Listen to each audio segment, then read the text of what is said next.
खोपोली शहरात जी भुयारी गटार योजना, जी मलनिस्सारण योजना सुरू आहे, ती बोगस योजना सुरू आहे. निकृष्ट दर्जाचं त्याचं काम सुरू आहे.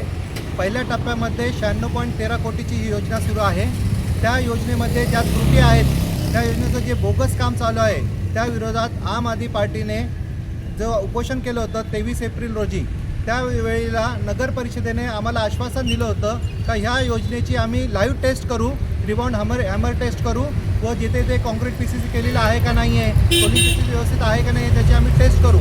आणि असं आश्वासन आम्हाला नगर परिषदेने दिलेलं होतं. त्याचबरोबर जो ठेकेदार आहे त्याने 473 दिवसाचा विलंब केलेला आहे, त्याची आम्ही चौकशी करून ठेकेदाराला दंड करू असं आम्हाला आश्वासन देण्यात आलेलं होतं.